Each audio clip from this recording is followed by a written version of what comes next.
د افغانستان اوسنی جمهور رئیس او د ولسمشرۍ ټاکنو ته نماند محمد اشرف غني وایي چې دا ځل به پکتیکا ته ځانګړې پاملرنه کیږي. د هیواد پر کچه د ولسمشرۍ لپاره د ټاکنیزو غونډو په لړ کې د دولت جوړونکي ټیم د کمپاین کوونکو له لوري پکتیکا کې یوه ستره غونډه ترسره شوه چې زرګونو پلویانو یې پکې برخه اخیستې وه. محمد اشرف غني په دغه ناسته کې د ټلیفون له لارې د غونډې برخوالو ته وویل چې د ولسمشرۍ په تیره دوره کې یې له پکتیکاوالو سره ځکه کړې ژمنې پوره نه کړې شوې چې دولت دوه سری شو او ځینو خلکو یې د فعالیتونو مخه نیوله. هغه زیاته کړه چې له بریا وروسته به دا ځل د پکتیکا ولایت خلکو ته خاصه پاملرنه کوي او په بېلابېلو برخو کې به ورته کار کوي. نوموړي زیاته کړه چې د پکتیکا ولایت د سرحدي سیمو خلکو د هیواد له خاورې او ملي مسایلو د سر په بدله ساتنه کړې او قربانۍ یې د قدر وړ دي. هغه ولسوالۍ چې د ډیورنډ په کر کې سره نږدې پراته دي او نور ټول ولسونه د اسلامي حکومت نه مننه کوم چې تاسې د افغانستان ایستان تاسې د افغانستان ایستان او د افغانستان خپلواکۍ ساتلې. د دولت جوړونکي ټیم یاد مشر همدارنګه وویل چې د پکتیکا مساحت پراخ دی او پکار دی چې یا په دوو ولایتونو وویشل شي او یا یې هم ولسوالۍ زیاتې شي. هغه د برېښنایي تذکرو پر ویش هم خبرې وکړې او ویې ویل چې په نوموړي ولایت کې به د برېښنایي تذکرو ویش هم پیلیږي. هغه زیاته کړه چې د پکتیکا ولایت پر کرنې، بندونو او سړکونو به هم پانګونه وکړي او غمه به یې وخوړل شي.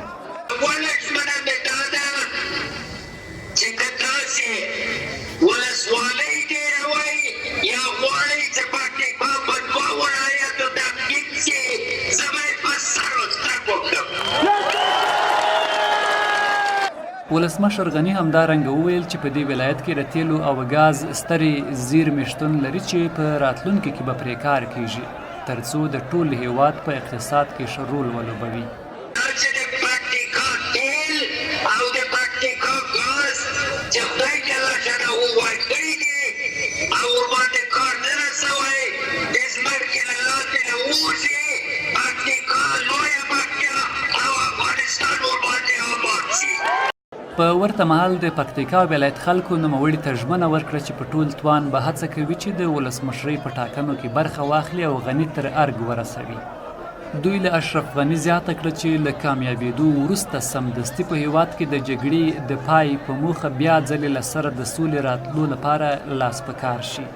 دوم هلته د سولې پروګرام را روان دی. درېیم ټاکنې دي. زما به د محترم رئیس صاحب جمهور نه هیله دا وي چې اول هم موږ ته منظور و غږ د رئیس صاحب جمهور نه حمایت کوي انشاءالله ولسونو حمایت د دولت جوړونکي انتخاباتي ټیم مسؤل عمر داودزي وویل چې سوله د دوی د ټیم له لومړیتوبونو څخه ده او سولې ته به کار کوي.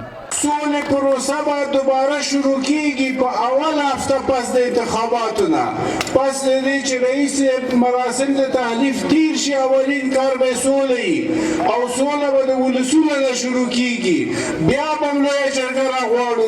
د داودزي په خبره چې دا ځل به د تیر په خلاف د ولسمشر له لوري د ولس سره کړې ژمنې جدي څارل کیږي او عملي کیږي به. د یادونې وړ دی چې د دولت جوړونکي ټیم له لوري په دغه غونډه کې خلکو بېساری ګډون کړی و او په پلان کې ده چې په راتلونکو نږدې ورځو کې د غني یو بل سخت سیال عبدالله هم غونډه وکړي.